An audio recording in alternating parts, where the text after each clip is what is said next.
ஆண்டவராகிய இயேசு கிறிஸ்துவின் நாமத்தில் அன்பின் வாழ்த்துக்கள். இன்று நாம் ஆராய போகும் யோவேல் 3ஆம் அதிகாரம் ஒரு சாதாரண அதிகாரம் அல்ல. என் ஜனத்திற்காக நியாயம் தீர்க்கப் போகிறேன் என்று தேவன் அறிவிக்கும் அதிகாரம்.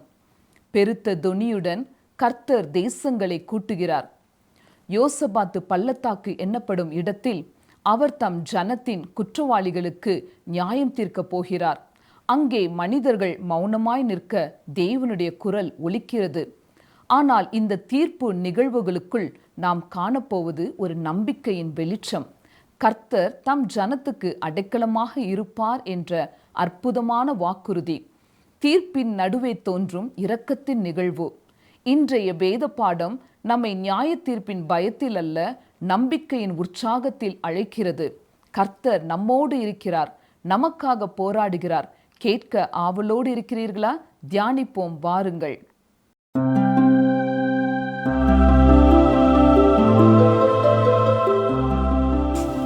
பிரியமானவர்களே, மீண்டும் உங்களை இந்த வேதாராய்ச்சி நிகழ்ச்சியிலே சந்திப்பதிலே மகிழ்ச்சி அடைகிறோம். கடந்த சில நாட்களாக நாம் யோவேல் தீர்க்கதரிசன புத்தகத்தை கற்று வருகிறோம். இன்று யோவேல் 3ஆம் அதிகாரத்தை கற்றுக்கொள்வோம். வாசிக்கிறேன். யோவேல் 3ஆம் அதிகாரம் 1ஆம் வசனம். இதோ, யூதாவுக்கும் எருசலேமுக்கும் உண்டாயிருக்கிற சிறையிருப்பை நான் திருப்பும் அந்நாட்களிலும் அக்காலத்திலும். இந்த வசனத்திலே நாம் பார்க்கும் அந்த நாட்களில் என்பது எந்த நாட்களில்? பெந்தேகோஸ்தே நாளிலா? இல்லை. பெந்தேகோஸ்தே நாளிலே இல்லை என்றால் யூதாவுக்கும் எருசலேமுக்கும் உண்டாயிருக்கிற சிறையிருப்பை நான் திருப்புவேன் என்று சொல்கிறார். பெந்தேகோஸ்தே நாளிலே அவர் அவர்களை திரும்ப அழைத்து வரவில்லை. உண்மையை சொல்ல வேண்டும் என்றால் இயேசு கிறிஸ்து இதற்கு எதிர்மாறாக கூறினார். அப்போஸ்தலர் 1:8 என்ன வாசிக்கிறோம்? பரிசுத்த ஆவி உங்களிடத்தில் வரும்போது நீங்கள் பலனடைந்து எருசலேமிலும் யூதேயா முழுவதிலும் சமாரியாவிலும் பூமியின் கடைசி பரியந்தமும் எனக்கு சாட்சிகளாய் இருப்பீர்கள் என்றார். சிறையிருப்பை எருசலேமுக்கு திருப்பி அழைப்பதற்கு பதிலாக நான் மரித்தோரிலிருந்து உயிர்த்தெழுந்தேன் என்ற செய்தியை பூமியின் கடைசி பரியந்தமும் எடுத்து செல்லுங்கள் என்றுதான் கூறினார். ஆண்டவர் மன உருக்கமும் இரக்கமும் நீடிய பொறுமையும் பூரண கிருபையும் சத்தியமும் உள்ள தேவன். அவருடைய நாமத்தை தொழுது கொள்கிற எவனும் ரட்சிக்கப்படுவான் என்று சொல்லுங்கள் என்றுதான் கூறுகிறார். யார் சொல்லுகிறார்? திருச்சபையின் தலையாய கிறிஸ்து சொல்லுகிறார். யாருக்கு சொல்லுகிறார்? மறுபடியும் பிறந்த விசுவாசிகளை நோக்கி சொல்லுகிறார். நற்செய்தி மிகவும் எளிமையாக இருப்பது போல் தோன்றுவதால் பல புத்திசாலிகள் இதை புரிந்து கொள்ள தவறிவிடுகிறார்கள். தேவனின் நற்செய்தி மிகவும் அற்புதமானது. நீங்கள் விசுவாசித்தால் மட்டும் போதும், வேறு ஒன்றும் செய்ய வேண்டாம். கிரியைகளினால் ரட்சிப்பு கிடைக்கும் என்பதை நான் விசுவாசிக்கவில்லை. இதை நான் தெளிவாக உறுதியாக சொல்கிறேன். ஆனால் கிரியைகளை உருவாக்கும் ரட்சிப்பை நான் விசுவாசிக்கிறேன். இதை நீங்களும் நன்கு புரிந்து கொள்ள வேண்டும். நீங்கள் ரட்சிக்கப்பட்டிருந்தால் நற்செய்தியை மற்றவர்களுக்கு சொல்ல நீங்களே விரும்புவீர்கள், நீங்களே வாஞ்சிப்பீர்கள். அப்படி நீங்கள் விரும்பாவிட்டால், அருமையான சகோதரனே சகோதரியே, உங்கள் விசுவாசம் கேள்விக்குரியது. உங்கள் கிரியைகள் அல்ல, உங்கள் விசுவாசமே சந்தேகத்திற்குரியது. ஏனென்றால் விசுவாசம் நிச்சயம் கிரியைகளை உண்டாக்கும். யோவேல் 3ஆம் அதிகாரம் 2ஆம் வசனத்தை பாருங்கள். நான் சகல ஜாதியாரையும் கூட்டி யோசபாத்தின் பள்ளத்தாக்கிலே அவர்களை இறங்கி போக பண்ணி, அவர்கள் என் ஜனத்தையும் இஸ்ரவேல் என்னும் என் சுதந்திரத்தையும் புறஜாதிகளுக்குள்ளே சிதறடித்து என் தேசத்தை பங்கிட்டு கொண்டது நிமித்தமும். இந்த வசனத்தில் சொல்லப்பட்டுள்ள யோசபாத் பள்ளத்தாக்கு எருசலேமில் இருக்கிறது. இயேசு கிறிஸ்து மீண்டும் பூமிக்கு வருவதற்கு முன்பு விசுவாசிகள் ஏற்கனவே அவருடைய நியாயாசனத்தின் முன்பு தோன்றி பலனை பெறுவதற்கு தகுதியானவர்களா இல்லையா என்று பார்க்கப்படுவார்கள். அவர் பூமிக்கு வரும்பொழுது அவருடைய ராஜ்யத்துக்குள்ளே யார் நுழைவார்கள் என்பதை நியாயம் தீர்ப்பார். இந்த அற்புதமான தீர்க்க தரிசனம் இங்கே காணப்படுகிறது. ஆனால் இது யோவேல் தீர்க்க தரிசன புத்தகத்தில் மட்டுமல்ல, மற்ற தீர்க்க தரிசிகளும் இதை கூறியிருக்கிறார்கள். தீர்க்க தரிசனங்களை எழுதி வைத்தவர்களிலே முதன்மையானவர் யோவேல். ஆனால் எல்லா தீர்க்க தரிசிகளும் இதை சொல்லுகிறார்கள். பழைய ஏற்பாட்டு தீர்க்க தரிசிகளின் கடைசி வரிசையிலே ஒருவரான சகரியா இதையே கூறியிருக்கிறார். பாருங்கள், சகரியா 2ஆம் அதிகாரம் 10-11 வசனங்கள். சீயோன் குமாரத்தியே, கெம்பீரித்து பாடு, இதோ நான் வந்து உன் நடுவில் வாசம் பண்ணுவேன் என்று கர்த்தர் சொல்லுகிறார்.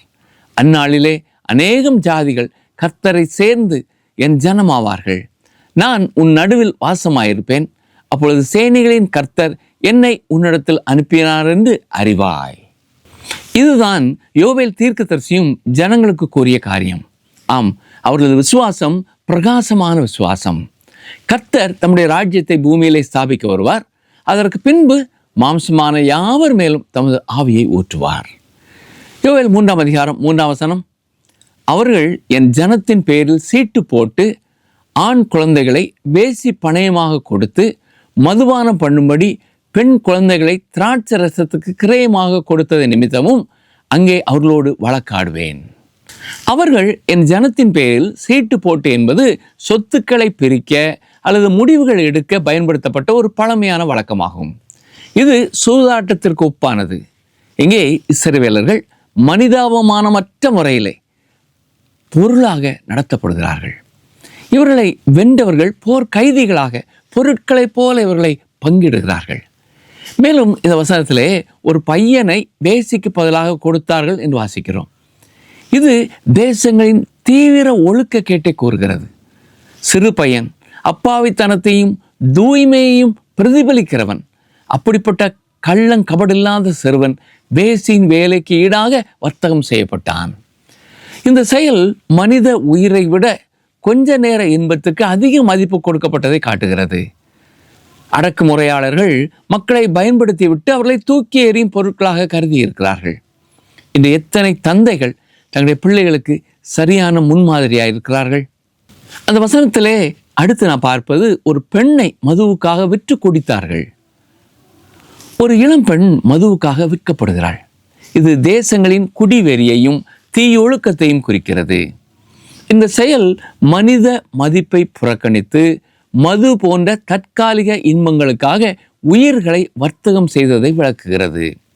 சுய இன்பத்திலே மூழ்கிய ஒரு சமூகத்தின் அவல நிலைமையை இது சித்திரமாக காட்டுகிறது. அங்கே மிகவும் பாதிக்கப்பட்டவர்கள் சிறிய ஆதாயங்களுக்காக சுரண்டப்பட்டார்கள். இன்னும் வீடுகளிலே மதுவால் எத்தனை பெண்கள் ஒழுக்கக்கேடான வாழ்க்கைக்கு தள்ளப்படுகிறார்கள் இல்லையா? ஒரு வாலிப பெண் வேசியானாள், கைது செய்யப்பட்டாள். முதலாவதாக நீ எப்பொழுது மது அருந்தினாய் என்று அவளிடம் கேட்டார்கள். தன் தாயுடன் மது அருந்தியதாக அவள் கூறினாள். இப்படி ஒரு செயலை செய்யும் தாய்க்கு தேவன் கருணை காட்டுவாராக. பண்பாட்டிலும் நாகரிகத்திலும் முன்னேறி சென்று கொண்டிருக்கிறோம் என்று நினைக்கிறோம். இப்படிப்பட்ட ஒரு காலத்தில் யாராவது இதை பற்றி கண்டிப்பாக பேச வேண்டும்.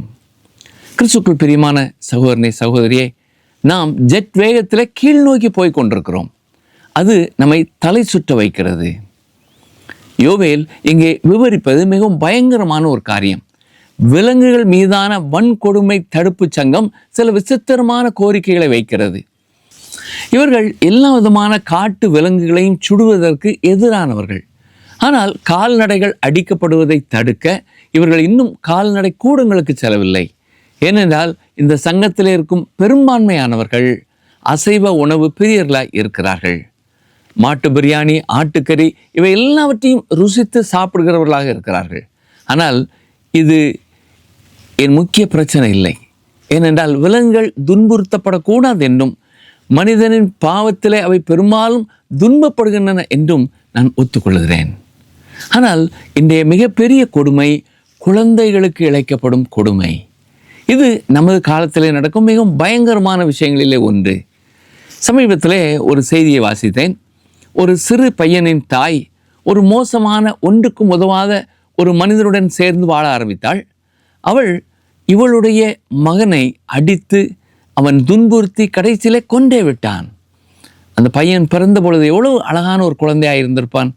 ஆனால் இந்த நிகழ்ச்சிக்கு பெரிய எதிர்ப்பு உருவாகவில்லை. ஒரு நாய்க்கு செய்யப்பட்ட துன்புறுத்தல் அந்த பையனுக்கு செய்யப்பட்ட கொடுமையை விட அதிக சலசலப்பையும் ஆரவாரத்தையும் நமது சமூகத்திலே ஏற்படுத்துகிறது. குழந்தைகளுக்கு எதிராக நடக்கும் கொடுமை நாம் கடைசி காலத்தில் இருக்கிறோம் என்பதை உறுதிப்படுத்துகிறது. இது கடைசி காலத்துக்கான அடையாளமாகும். இக்காலத்திலே ஏன் இத்தனை குழந்தைகள் வீட்டை விட்டு ஓடி போகிறார்கள்? ஒரு பிள்ளை தன் வீட்டை விட்டு ஓடிவிட்டால் அந்த பிள்ளையின் பெற்றோர் முழங்கால் படியிட்டு தேவனிடத்திலே தாங்கள் என்ன தவறு செய்தார்கள் என்று கேட்க வேண்டும். என் பையன் கெட்ட நண்பர்களோடு சேர்ந்திருக்கிறான், அவனுக்கு ஒரு மனநிலை மருத்துவரிடம் கொண்டு போய் காட்ட வேண்டும், மருத்துவரின் அறிவுரை அவனுக்கு தேவை என்று ஒருவர் சொன்னார். அருமையானவர்களே, அவனுக்கு உளவியலாளரின் அறிவுரை தேவையில்லை. அவன் தேவனுடைய வார்த்தையை படிக்க வேண்டும். யோவேலின் தீர்க்க தரிசனம் பல நிலைகளிலே செயல்படுகிறது. இது இஸ்ரவேலர் புறஜாதி ஆட்சியின் கீழே பட்ட துன்பங்களின் வரலாற்று உண்மைகளை எடுத்துரைக்கிறது. மேலும் இவற்றை எதிர்கால நியாய தீர்ப்பு காட்சிக்கு எடுத்து செல்கிறது. இந்த வசனம் தேசங்களின் கொடுமையையும் சுரண்டலையும் கண்டிக்கிறது. அவர்களின் செயல்கள் மனிதாபமானமற்றவை மட்டுமல்ல, இஸ்ரவேலை என் ஜனங்கள், என் சுதந்திரம் என்று அடையாளப்படுத்தும் தேவனுக்கு எதிராக பேசப்படுகிறது. கர்த்தரின் நாள் என்பது தேவன் இந்த தேசங்களை அவர்களின் செயல்களுக்கு பொறுப்பாக்கி இஸ்ரவேலுக்கு நீதியை மீட்டெடுக்கும் காலமாக சொல்லப்பட்டிருக்கிறது. யோவேல் 3ஆம் அதிகாரம் 4ஆம் வசனம் பாருங்கள். தீருவே, சீதோனே, பெலிஸ்தியாவின் சகல எல்லைகளை, உங்களுக்கும் எனக்கும் என்ன? இப்படி எனக்கு சரி கட்டுகிறீர்களோ? இப்படி எனக்கு சரி கட்டுவீர்களாகில் நான் தாமதமின்றி அதிசீக்கிரமாய் நீங்கள் சரி கட்டுகிறதை உங்கள் தலையின் மேல் திரும்பும்படி செய்வேன். அவர்கள் காலத்தை கடந்து சென்று விட்டார்கள் என்றும் உண்மையாகவே தம்மிடம் திரும்ப வேண்டும் என்ற விருப்பம் அவர்களுக்கு இல்லை என்றும் தேவன் கூறுகிறார். தொடர்ந்து பாருங்கள், யோவேல் 3ஆம் அதிகாரம் 5ஆம் 6ஆம் வசனங்கள். நீங்கள் என் வெள்ளியையும் என் பொன்னையும் எடுத்து இன்பமும் உச்சிதமான என் பொருள்களை உங்கள் கோவில்களிலே கொண்டு போய் யூதாவின் குமாரரையும் எருசலேமின் குமாரரையும் அவருடைய எல்லைகளுக்கு தூரமாக்கும்படிக்கு கிரேக்கரிடத்தில் விற்று போட்டீர்கள். அந்த காலத்திலும் கூட இஸ்ரவேல் ஜனங்கள் அடிமைத்தனத்திற்கு விற்கப்பட்டனர். ஆனால் இது ரோம பேரரசு ஆட்சிக்கு வருவதற்கு முன்பு நடந்த காரியங்கள். யோவேல் 3ஆம் அதிகாரம் 7ஆம் 8ஆம் வசனங்கள். இதோ நீங்கள் அவர்களை விற்று போட்ட அவ்விடத்திலிருந்து நான் அவர்களை எழும்பி வர பண்ணி நீங்கள் சரி கட்டினதை உங்கள் தலையின் மேல் திரும்பும்படி செய்து உங்கள் குமாரரையும் உங்கள் குமாரத்திகளையும் யூதா புத்திரரின் கையிலே விற்பேன். இவர்கள் அவர்களை தூர தேசத்தாராய சபேயரிடத்திலே விற்று போடுவார்கள். கர்த்தர் இதை சொன்னார். எசேக்கியேல், எரேமியா, ஏசாயா போன்ற தீர்க்கதரிசிகளும் தீரு மற்றும் சீதோன் மீது தேவனின் நியாய தீர்ப்பு வரும் என்று தீர்க்கதரிசனம் உரைத்தார்கள். அவை அனைத்தும் உண்மையில் அப்படியே நிறைவேறியிருக்கின்றன. தொடர்ந்து யோவேல் 3ஆம் அதிகாரம் 9ஆம் 10ஆம் வசனங்களை பாருங்கள். இதை புறஜாதிகளுக்குள்ளே கூறுங்கள், யுத்தத்துக்கு ஆயத்தம் பண்ணுங்கள், பராக்கிரமசாலிகளை எழுப்புங்கள், யுத்த வீரர் எல்லாரும் சேர்ந்து ஏறி வர கடவர்கள். உங்கள் மண்வெட்டிகளை பட்டயங்களாகவும் உங்கள் அரிவாள்களை ஈட்டிகளாகவும் அடியுங்கள். பலவீனனும் தன்னை பலவான் என்று சொல்வானாக. இதை கேட்டவுடன் நீங்கள் ஒருவேளை தங்கள் பட்டயங்களை மண்வெட்டிகளாகவும் தங்கள் ஈட்டிகளை அரிவாள்களாகவும் அடிப்பார்கள் என்று தானே வேதம் கூறுகிறது என்று கேட்கலாம். ஆம், உண்மைதான், நீங்கள் சொல்வது சரிதான். ஏசாயா 2ஆம் அதிகாரம் 4ஆம் வசனத்திலே அவர் ஜாதிகளுக்குள் நியாயம் தீர்த்து திரளான ஜனங்களை கடிந்து கொள்வார். அப்பொழுது அவர்கள் தங்கள் பட்டயங்களை மண்வெட்டிகளாகவும் தங்கள் ஈட்டிகளை அரிவாள்களாகவும் அடிப்பார்கள். ஜாதிக்கு விரோதமாய் ஜாதி பட்டயம் எடுப்பதில்லை, இனி அவர்கள் யுத்தத்தை கற்பதும் இல்லை என்றுதான் நாம் வாசிக்கிறோம். அது மட்டுமல்ல, மீகா 4ஆம் அதிகாரம் 3ஆம் வசனத்தில் என்ன சொல்லப்பட்டிருக்கிறது? அவர் திரளான ஜனங்களுக்குள் நியாயம் தீர்த்து தூரத்தில் உள்ள பலத்த ஜாதிகளை கடிந்து கொள்வார். அப்பொழுது அவர்கள் தங்கள் பட்டயங்களை மண்வெட்டிகளாகவும் தங்கள் ஈட்டிகளை அரிவாள்களாகவும் அடிப்பார்கள். ஒரு ஜாதிக்கு விரோதமாய் மறு ஜாதி பட்டயம் எடுப்பதில்லை, இனி அவர்கள் யுத்தத்தை கற்பதும் இல்லை என்று சொல்லப்பட்டிருக்கிறது. ஆனால் இங்கே முக்கியமாக கவனிக்கப்பட வேண்டிய ஒரு காரியம் என்னவென்றால், தேவனுடைய ராஜ்யம் பூமியிலே ஸ்தாபிக்கப்பட்ட பின்பு அவ்வாறு செய்ய வேண்டும். கிறிஸ்து ஆட்சி செய்யும் பொழுது உங்கள் பட்டயங்களை அகற்றி விடலாம். ஆனால் இப்பொழுது உங்கள் ஆயுதங்களை நீங்கள் அகற்ற வேண்டாம். நம் வீடுகளையும் நம் அன்புக்குரியவர்களையும் நம் தேசத்தையும் நாம் பாதுகாக்க வேண்டும். நாம் மிக பெரிய மோசமான உலகத்தில் வாழ்ந்து கொண்டிருக்கிறோம். இங்கு பல பயங்கரமான கொடூரமான 2 கால் மனித விலங்குகள் நடமாடிக்கொண்டிருக்கின்றன. இவர்கள் உங்களை அழித்து நாசமாக்கி விடுவார்கள் என்பதுதான் தேவன் கொடுக்கும் எச்சரிக்கை. சில தேசங்களுக்கும் இதே மாதிரி கொடூரமானவையாக இருந்தன. எனவே தேவன் தேசங்களை இவ்வாறு தான் விவரிக்கிறார். ஒரு தேசத்தை சிங்கம் என்றும் மற்றொரு தேசத்தை கரடி என்றும் இன்னொரு தேசத்தை சிறுத்தை என்றும் மற்றொரு தேசத்தை விவரிக்க முடியாத மிருகம் என்றும் அழைக்கிறார். எனக்கு அருமையான சகோதரனே, சகோதரிகளே, உலகின் தேசங்கள் காட்டு மிருகங்களைப் போலவே இருக்கின்றன. 1 தெசலோனிக்கேயர் 5ஆம் அதிகாரம் 3ஆம் வசனத்திலே பவுல் என்ன சொல்கிறார்? சமாதானமும் சௌக்கியமும் உண்டென்று அவர்கள் சொல்லும்போது கற்பவதியானவளுக்கு வேதனை வருகிறது போல அழிவு சடுதியாய் அவர்கள் மேல் வரும். அவர்கள் தப்பி போவதில்லை. இந்நாட்களிலே ஒரு அணுகுண்டு விழுந்து நாம் அனைவரும் அழிந்து விடுவோமோ என்ற பயம் பலருக்கு இருக்கிறது. ஏனென்றால் நம்மிடத்திலே மென்மையான இதயங்களும் மென்மையான தலைகளும் உள்ள தலைவர்கள் மட்டுமே இருப்பதால் நம்மால் பதிலடி கொடுக்க முடியாது. ஐக்கிய நாடுகள் சபையின் கருப்பொருள் ஏசாயா தீர்க்கதரிசி கூறியது போல உங்கள் பட்டயங்களை மண்வெட்டிகளாக அடியுங்கள் என்பதுதான். ஆனால் நீங்கள் நன்றாக பார்ப்பீர்கள் என்றால் அவர்கள் யோவேல் தீர்க்கதரிசியின் புத்தகத்தில் காணப்படுகிற உங்கள் மண்வெட்டிகளை பட்டயங்களாக அடியுங்கள் என்கிற வாக்கியத்தை மெய்ப்பொருளாக கருப்பொருளாக வைத்திருந்தால் நன்றாக இருந்திருக்கும் என்று நான் நினைக்கிறேன். ஆம், நாம் மிக மிக மோசமான உலகத்தில் வாழ்ந்து கொண்டிருக்கிறோம். நாம் எதற்கும் ஆயத்தமானவர்களாக இருக்க வேண்டும். யோவேல் 3ஆம் அதிகாரம் 11-12 வசனங்களை பாருங்கள். சகல ஜாதிகளே, நீங்கள் சுற்றிலும் இருந்து ஏகமாய் வந்து கூடுங்கள். கர்த்தாவே, நீரும் அங்கே உம்முடைய பராக்கிரமசாலிகளை இறங்க பண்ணுவீராக. ஜாதிகள் எழும்பி யோசபாத்தின் பள்ளத்தாக்குக்கு வருவார்களாக. சுற்றிலும் உள்ள ஜாதிகளை நியாயம் தீர்க்க அங்கே நான் வீற்றிருப்பேன். ஒலிவை மலை பிரசங்கத்தில் இயேசு கிறிஸ்து தேசங்களை நியாயம் தீர்ப்பார் என்றும் அவர்கள் தம்முடைய ஜனங்களை எவ்வாறு நடத்தினார்களோ அதற்கேற்ப அவர்களை நியாயம் தீர்ப்பார் என்றும் கூறினார். இந்த வசனங்கள் உலகத்தின் அனைத்து நாடுகளும் கடவுளின் அதிகாரத்தின் கீழ் வரும் என்றும் கடவுளால் நியாயம் தீர்க்கப்படும் என்று கூறுகின்றன. இது இறுதியிலே கடவுளின் நீதி வெற்றி பெறும் என்பதற்கான ஒரு தெளிவான எடுத்துக்காட்டாகும்.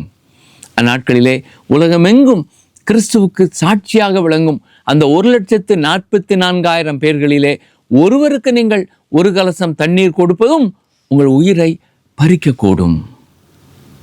யோவேல் 3ஆம் அதிகாரம் 13ஆம் வசனத்தை பாருங்கள்.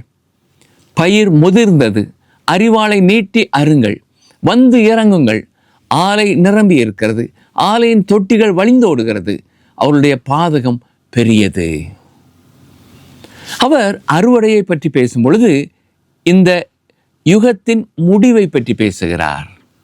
அரிவாளை நீட்டி அருங்கள் என்ற கட்டளை தேவனின் நியாய தீர்ப்பை கூறுகிறது.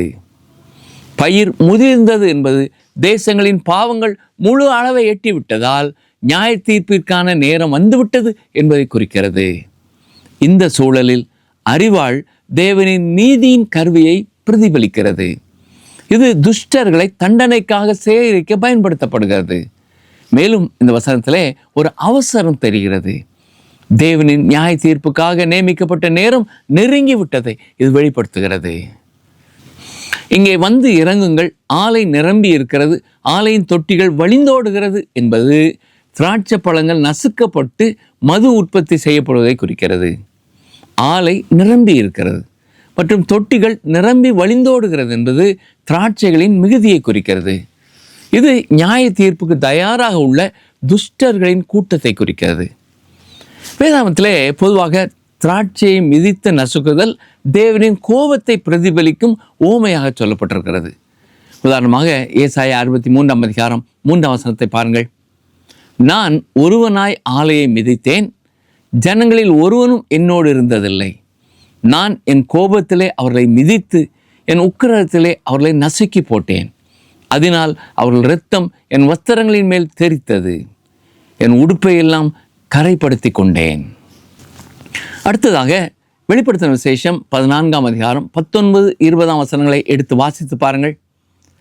அப்பொழுது அந்த தூதன் தன் அரிவாளை பூமியின் மேலே நீட்டி பூமியின் திராட்சை பழங்களை அறுத்து தேவனுடைய கோபாக்கினை என்னும் பெரிய ஆலையிலே போட்டான். நகரத்திற்கு புறம்பேயுள்ள அந்த ஆலையிலே அது மிதிக்கப்பட்டது.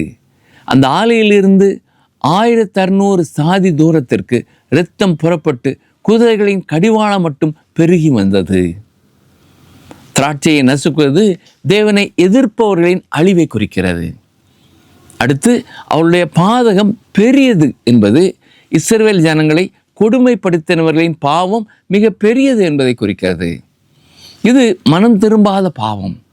இனிமேலும் தேவனால் தமது நியாய தீர்ப்பை தாமதிக்க முடியாது. யோவேல் 3:14 பாருங்கள். நியாய தீர்ப்பின் பள்ளத்தாக்கிலே ஜனங்கள் திரளாய் இருக்கிறார்கள். நியாய தீர்ப்பின் பள்ளத்தாக்கிலே கர்த்தரின் நாள் சமீபமாயிருக்கிறது. யோவேல் இந்த காலத்தை கர்த்தரின் நாள் என்று அழைக்கிறார்.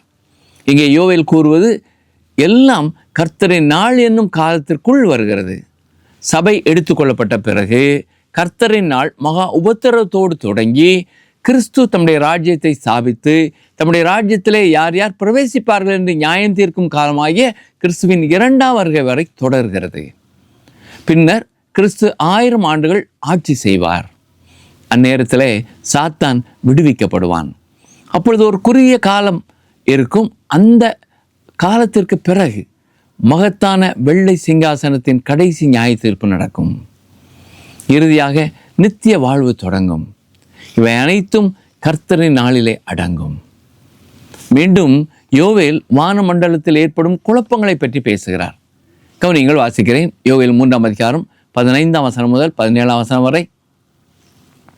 சூரியனும் சந்திரனும் இருண்டு போகும், நட்சத்திரங்கள் ஒளி மழுங்கும். கர்த்தர் சீயோனிலிருந்து கர்ஜித்து எருசலேமிலிருந்து சத்தமிடுவார். வானமும் பூமியும் அதிரும். ஆனாலும் கர்த்தர் தமது ஜனத்துக்கு அடைக்கலமும் இஸ்ரவேல் புத்திரருக்கு அரணான கோட்டையுமாயிருப்பார். என் பரிசுத்த பர்வதமாகிய சீயோனிலே வாசமாயிருக்கிற நான் உங்கள் தேவனாய கர்த்தர் என்று அப்பொழுது அறிந்து கொள்வீர்கள். அப்பொழுது எருசலேம் பரிசுத்தமாயிருக்கும், அந்நியர் இனி அதை கடந்து போவதில்லை. எருசலேம் இன்னும் புறஜாதிகள் நடமாடும் இடமாக இருக்கிறது. சுற்றுலா பிரயாணிகள் இங்குள்ள எல்லா இடங்களுக்கும் கூட்டம் கூட்டமாக செல்கிறார்கள். தோட்டத்தில் உள்ள கல்லறையை பார்க்க முடியாதபடி கூட்டம் நெருங்குகிறது. இவர்கள் யூதர்கள் அல்ல, உலகம் முழுவதிலும் இருந்து வந்த புறஜாதிகள். இந்த சுற்றுலா பயணிகள் எப்பொழுதும் இங்கு வந்து போய் கொண்டிருக்கிறார்கள். ஆனால் நாள் ஒன்று வரும், அன்று தோட்ட கல்லறை மக்களை ஈர்க்கும் எருசலேமின் சுற்றுலா தலமாக இருக்காது. அந்த நாளிலே கர்த்தர் தாமே அங்கே இருப்பார். இப்பொழுது நாம் ராஜ்யத்தின் காலத்திற்குள்ளே செல்கிறோம். யோவேல் 3:18 அக்காலத்தில் பர்வதங்கள் திராட்சை ரசத்தை பொழியும், மலைகள் பாலாய் ஓடும், யூதாவின் ஆறுகள் எல்லாம் பிரவாகித்து ஓடும். ஒரு ஊற்று கர்த்தருடைய ஆலயத்திலிருந்து புறப்பட்டு சித்தீம் என்னும் பள்ளத்தாக்கை நீர் பாய்ச்சலாக்கும். இங்கே அக்காலத்தில் எனப்படுவது கர்த்தரின் நாளில் நடக்க இருப்பதை குறிக்கிறது. அடுத்ததாக பர்வதங்கள் திராட்சை ரசத்தை பொழியும். இதுவும் ராஜ்யத்தின் காலத்திலே நடக்க இருக்கிறது. மலைகள் பாலாய் ஓடும், யூதாவின் ஆறுகள் எல்லாம் பிரவாகித்து ஓடும். இன்று இஸ்ரவேல் தேசம் தண்ணீர் பற்றாக்குறையால் அவதிப்படுகிறது. ஆனால் அந்நாளிலே அவர்களுக்கு பற்றாக்குறை இருக்காது. ஒரு ஊற்று கர்த்தருடைய ஆலயத்திலிருந்து புறப்பட்டு சித்தீம் என்னும் பள்ளத்தாக்கை நீர் பாய்ச்சலாக்கும். இது சுவாரஸ்யமானது.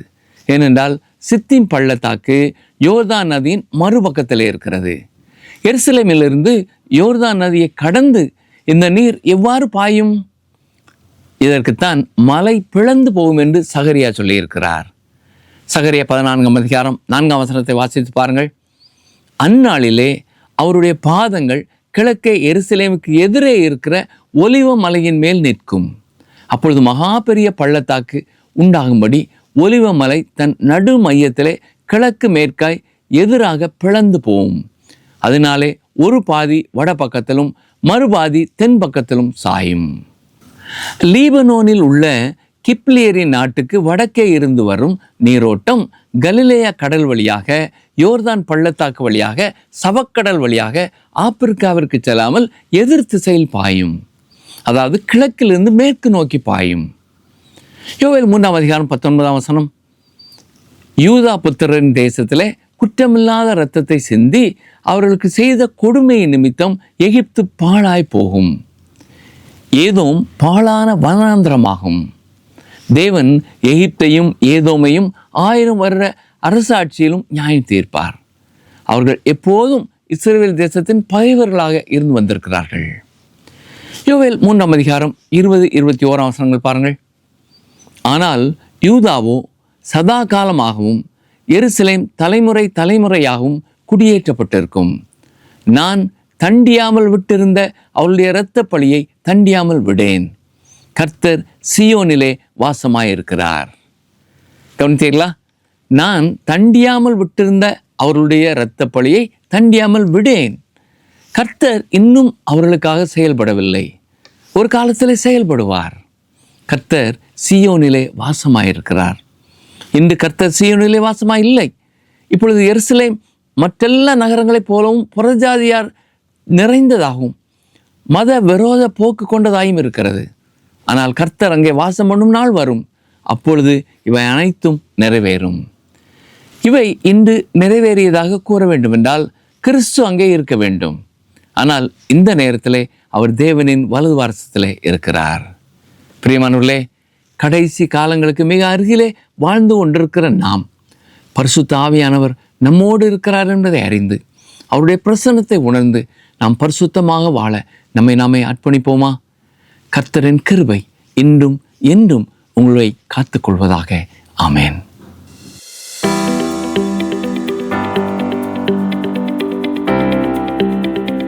நியாயத்தீர்ப்பின் பள்ளத்தாக்கில் எது சமீபமாய் இருக்கிறது? நியாயத்தீர்ப்பின் பள்ளத்தாக்கில் எது சமீபமாய் இருக்கிறது? ஆப்ஷன் ஏ ரட்சிப்பின் நாள், ஆப்ஷன் பி கர்த்தரின் நாள், ஆப்ஷன் சி மகிழ்ச்சியின் நாள்.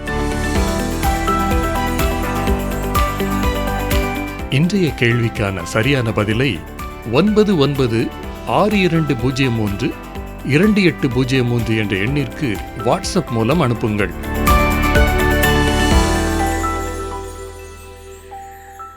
யோவேல் 3ஆம் அதிகாரம் நமக்கு ஒரு வலிமையான உண்மையை நினைவூட்டி இருக்கிறது. நீதியுள்ள தேவன் மௌனமாயிருக்க மாட்டார். அவர் தம் ஜனத்தின் இரத்தத்தை வீணாக விடமாட்டார். தாம் சீயோனிலே வாசம் பண்ணி தம் ஜனங்களை பாதுகாப்பார். அந்த நாளில் தேசங்கள் குலுங்கினாலும் தேவனுடைய ஜனங்கள் உறுதியாய் நிற்பார்கள். ஏனெனில் கர்த்தர் அவர்களின் அடைக்கலம். அவர் தம் ஜனங்களுக்கு நியாயம் செய்து தம் நாமத்தை மகிமைப்படுத்துவார். இன்று நாம் நம்மிடம் கேட்க வேண்டிய கேள்விகள்: நான் தேவனுடைய பக்கம் நிற்கிறோமா? அவர் நியாயம் தீர்க்கும் கர்த்தரின் நாளுக்கு ஆயத்தமாக இருக்கிறோமா? இன்று கர்த்தர் நம்மை அழைக்கிறார். என்னிடமாய் திரும்பி வாருங்கள், நான் உங்களுக்கு அடைக்கலமாக இருப்பேன். அந்த நாளுக்கு ஆயத்தமாகுவோம். கர்த்தர் சீயோனில் வாழும் பரிசுத்த ஜனமாக நாம் எழுந்து நிற்போம். கர்த்தர் உங்கள் ஒவ்வொருவரையும் ஆசீர்வதிப்பாராக. இந்த நிகழ்ச்சி உங்களுக்கு பிடிச்சிருக்கா? அப்ப இப்பவே மிஸ்டர் கால் கொடுங்க. பரிசு வெல்றது நீங்களாவும் இருக்கலாம்.